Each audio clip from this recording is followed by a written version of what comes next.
자, 위험한 요식업에 대해 알려드릴게요. 보거는 일본에서 별미로 알려진 세계 음식계의 러시안 룰렛과도 같은 식재료입니다.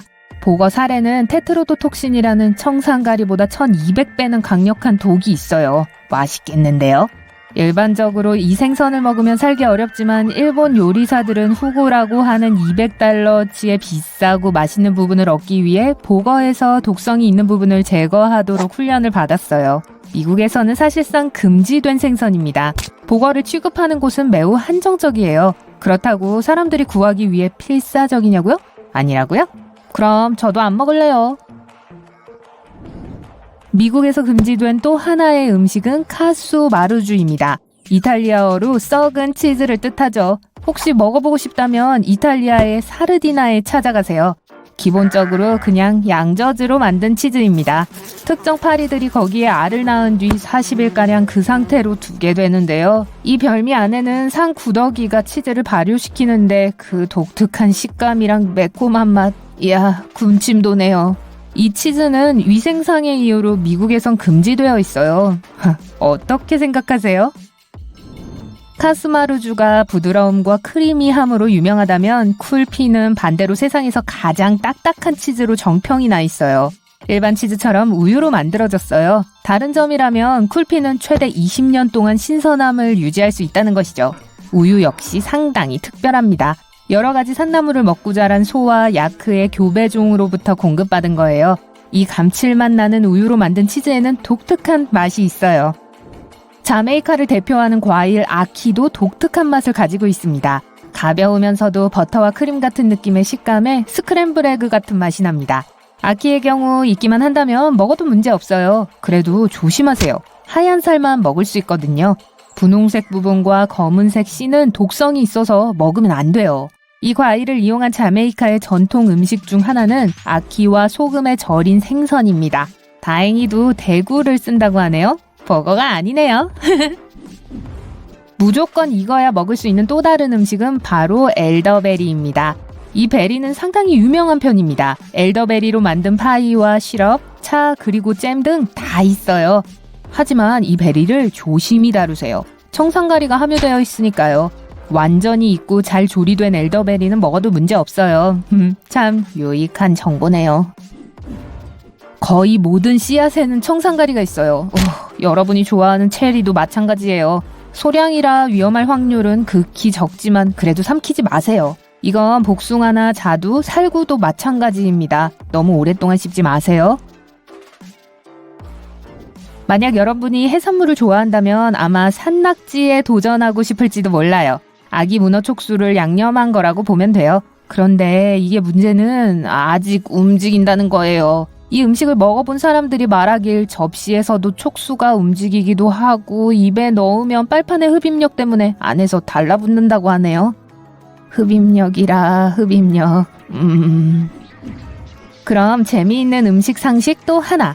그린랜드 상어는 요로가 없어서 피부로 모든 배설물이 걸러진다고 합니다. 그래서 피부에 독성이 있어요. 당연히 먹으면 안 되는 느낌이죠. 하지만 아이슬란드에서는 예외입니다. 암요, 하칼은 가공한 상어 고기로 처음 3달에서 5달 동안은 매달아서 건조시킵니다. 그 뒤에는 암모니아 냄새 진동하는 젤리 같은 식감의 삭힌 생선이 되는데 마치 젖은 빵이 생각나네요.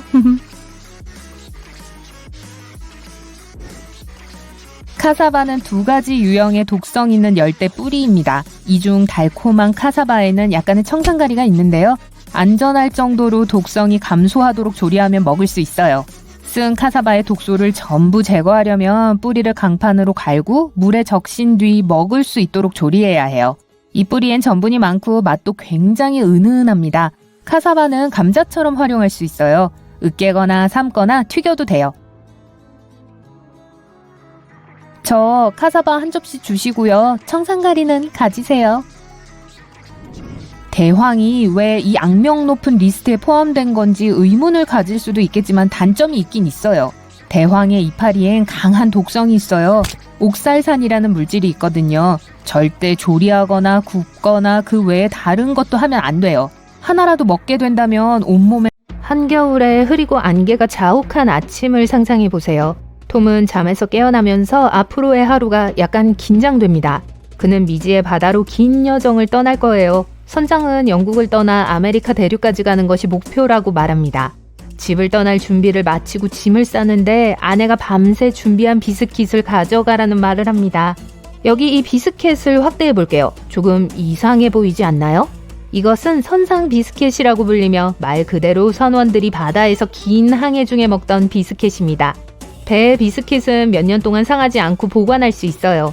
불가능한 것처럼 들리겠지만 그 비결은 재료와 굽는 방법에 있습니다. 선원들은 출항할 때 육지에 다시 발을 딛지 않고 얼마나 오래 항해할지 몰랐어요. 따라서 음식의 만반의 준비를 해야 했죠. 그렇지 않으면 극심한 굶주림으로 목숨을 잃을 수도 있었으니까요. 그래서 제빵사들은 이 간단한 비스킷을 생각해냈습니다. 반죽은 주로 소금, 밀가루, 약간의 물의 3가지 재료로 만들어집니다. 반죽이 최대한 뻣뻣하게 유지되도록 하는 것이 목적이에요. 그런 다음 제빵사는 반죽을 매우 낮은 온도에서 몇 시간 동안 오븐에 넣습니다. 이렇게 천천히 굽는 이유는 비스켓의 수분을 모두 제거하기 위해서예요. 숙련된 요리사가 아니더라도 습기가 식품 보존의 적이라는 건 누구나 알고 있을 거예요. 습기는 음식에 곰팡이가 피게 하고 벌레와 다른 동물을 끌어들입니다. 게다가 배는 이미 매우 습한 환경이죠. 따라서 비스켓은 이 모든 것을 거슬러 올라가야 했어요. 배의 비스켓은 6, 7, 8년 동안 상하지 않고 보관할 수 있습니다. 비스켓에 보이는 작은 구멍은 조리 과정에서 수분을 배출하는 데 도움이 돼요. 톰처럼 평범한 체형의 선원은 하루에 6개에서 8개의 비스켓을 먹을 수 있었습니다. 비스켓은 영양가가 매우 높았고 배고픔을 달래줬어요. 일종의 생존식품이었습니다. 아주 즐겁거나 맛있거나 필요한 모든 영양소를 제공하는 건 아니었어요. 그저 기본에 충실했죠. 18세기의 삶이 어땠는지 아세요? 뉴욕과 같은 도시를 생각해보면 그곳에 사는 인구는 약 18만 명에 불과했습니다. 이에 비해 오늘날 뉴욕에는 800만 명이 넘는 사람들이 살고 있어요. 당시에는 뉴욕에서 보스턴으로 이동해야 하는 경우 길에 편의점이 하나도 없었습니다. 지금 우리가 알고 있는 도로도 없었으니까요. 그래서 사람들은 직접 음식을 준비해야 했어요. 이때 휴대용 수프가 유용합니다.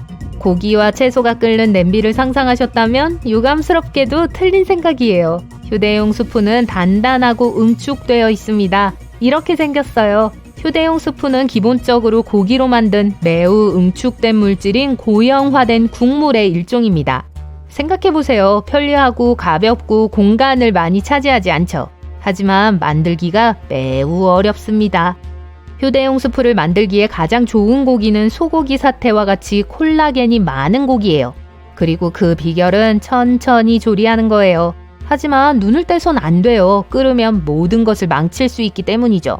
고기를 요리하는 동안 냄비의 물에서 맛이 방출되고 몇 시간 후에 쇠고기를 꺼내도 안전합니다. 남은 물에는 영양분과 지방이 풍부할 거예요. 그리고 약 18시간에서 24시간 동안 물을 졸이면 젤라틴과 같은 영양물질을 얻을 수 있습니다. 이것이 식으면 일종의 정제로 변해요. 이 모든 변화 과정을 지켜보는 건 꽤 먹어도 안전할까? 가끔 감자에 있는 이상한 점들을 보고 궁금해합니다. 여기 먹을 것인가 버릴 것인가를 결정하는 10가지 사실이 있어요. 매년 미국에서만 거의 6천만 톤의 음식이 낭비된다는 걸 알고 있었나요? 생각해보세요. 이 수치는 미국의 모든 음식의 거의 40%가 낭비된다는 것을 의미합니다. 사람들은 재료에 확신이 없으면 음식을 버립니다. 조심하는 것은 이치에 맞지만 만약 그 음식이 이상하게 보이기만 할 뿐 먹기에 안전하다면 어떨까요? 목록의 첫 번째 항목은 소고기입니다. 고기에 관해서라면 사람들은 각별히 조심하게 됩니다. 가게에서 소고기를 산다고 상상해보세요. 나중에 보니까 고기에 갈색 점들이 있다는 걸 알게 됩니다. 즉시 버리기 전에 제 말을 끝까지 들어보세요. 이건 정상적인 현상입니다. 사실 쇠고기 안에서도 갈색층을 볼 수 있어요. 밝은 빨간색은 신선한 고기를 의미하죠. 꼭 그렇다고 말할 순 없어요. 고기가 처음 잘릴 때는 젓갈색이에요. 만약 고기가 빠르게 진공 포장된다면 그 색깔을 유지할 거예요. 하지만 고기가 15분 정도 공기에 노출되면 산소는 빨간색으로 보이는 변화를 일으킬 것입니다. 생화학적 반응이 시작될 때 붉은색은 갈색으로 변할 수 있어요. 이 작업은 몇 시간이 걸릴 수 있습니다. 식료품점의 직원들은 소비자들이 갈색을 띠는 소고기를 꺼린다는 걸 알기 때문에 밝은 빨간색을 얻기 위해 하루에도 몇 번씩 고기를 갈아요. 만약 쇠고기가 산소 투과성 플라스틱에 쌓여있다면 그것은 산소에 노출된 후에 밝은 빨간색으로 변합니다. 고기에서 냄새가 나지 않고 신선해 보이고 제대로 보관되었다면 먹어도 안전합니다. 새우 껍질 아래에서 어두운 선을 발견한 적이 있나요? 소고기와 비슷해요. 새우살의 검은 선은 자연적인 현상입니다. 새우를 물에서 꺼낸 후에 점차 발생합니다. 고기는 산소에 노출되면 검은색은 시간이 지남에 따라 더 선명해져요. 여기에도 동물의 패턴 자체가 하나의 요인이 될 수 있습니다. 이 검은 선들은 새우에서 자연적으로 발생하는 변색일 수 있습니다. 고양이를 생각해 보세요. 또한 다른 색깔의 패턴을 가지고 있지만 모두 같은 종입니다. 다음번에는 주방에서 작은 실험을 해보세요. 있습니다. 2마리의 새우를 나란히 놓고 새우의 색깔 패턴의 작은 차이를 관찰하세요. 새우는 더 이상 먹을 수 없게 되면 뚜렷한 악취가 나기 때문에 냄새와 맛이 신선하다면 버리지 마세요. 곰팡이 핀 요거트를 먹어야 할까요? 표면에 있는 녹색 물질은 입맛이 떨어지지만 그걸 퍼낸다면 아래에 있는 요거트는 깨끗한 것처럼 보일 거예요. 간단한 대답은 버리세요. 그 곰팡이는 위에서만 보이지만 아마 깊이 들어갔을 겁니다. 맛이 없을 것은 말할 것도 없습니다. 많은 곰팡이들은 무해하지만 어떤 곰팡이들은 독성 물질을 생산합니다.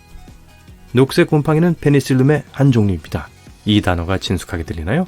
항생제 페니실린에 사용된 것과 같은 종류의 곰팡이입니다. 너무 흥분하지 마세요.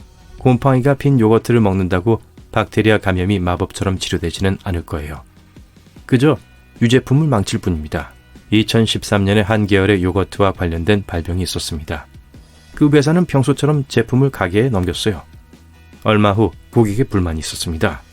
요거트가 수프처럼 보였고 정말 오래된 맛이 났다고 했어요. 곰팡이의 일종이 이산화탄소를 방출한 것으로 밝혀졌습니다. 그것은 제품을 거품이 나고 부풀게 만들었습니다. 그 회사와 다른 독립과학자들은 문제의 이 곰팡이가 사람들에게 해롭지 않다고 말했습니다. 하지만 200명 이상의 사람들이 영향을 받았다고 보고했어요. 그래서 이런 일은 여전히 일어날 수 있습니다. 본인의 직감을 믿으세요. 새로 개봉한 포장지에서 곰팡이를 발견한다면 제조업체에 문의하세요. 시스템 문제를 회사에 알리고 잠재적인 미래 제품 낭비를 방지함으로써 다른 사람들이 동일한 환경에 직면하는 것을 방지할 수 있습니다.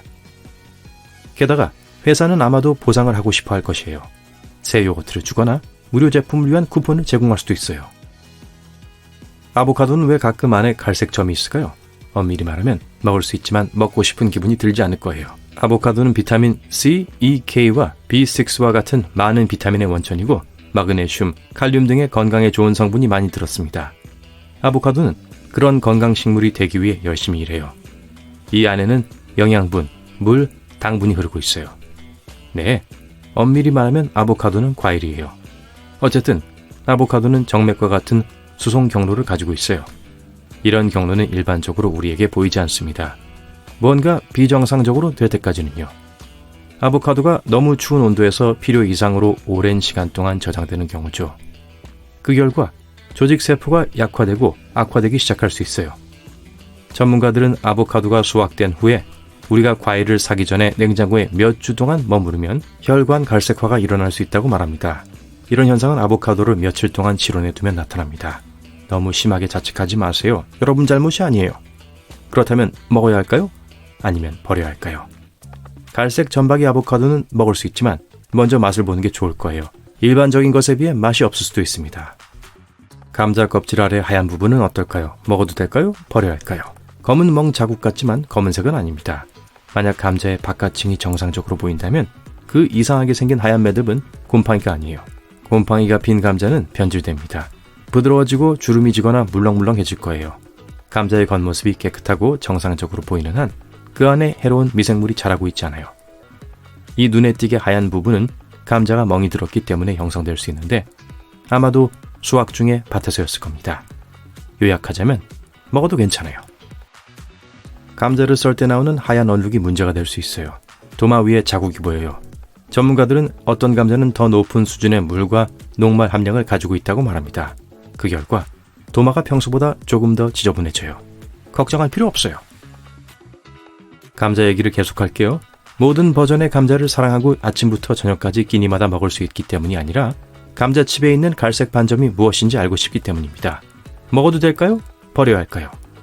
이것은 사소한 결함으로 간주합니다. 칩의 안전성에는 영향을 주지 않아요. 멍 때문에 또는 튀긴 결과로 생기는 거예요. 때때로 마늘이 자체적으로 더 많은 마늘을 만들려고 노력하는 것을 볼 수 있습니다. 네, 싹이 났어요. 문제는 새싹이 돋은 마늘을 먹어도 괜찮냐는 것입니다. 아니면 버려야 할까요? 만약 녹색 새싹이 마늘 중심에 있다면 괜찮아요. 마늘 맛이 평소보다 더 강하겠지만요.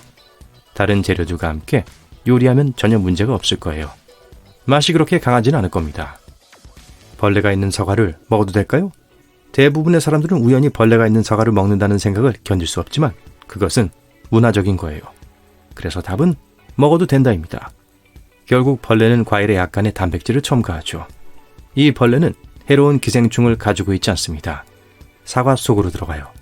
과일의 입구 부분은 시간이 지나면 썩어서 맛이 없을 수도 있습니다. 맛 외에도 썩은 부분은 모두 먹기에 안전합니다. 하지만 그렇게 안전하지 않을 수도 있는 것은 떨어진 사과를 먹는 거예요. 아마도 꽤 오랫동안 땅에 있었을지도 몰라요. 토양에 해로운 박테리아가 사과 속으로 몰래 들어가기에 충분한 시간이었을 수도 있습니다. 떨어뜨린 사과로 만든 살균되지 않은 사과 주스를 마시고 건강 문제를 경험한 몇몇 사례들이 있습니다. 네, 해로운 박테리아에 오염된 사과들이에요.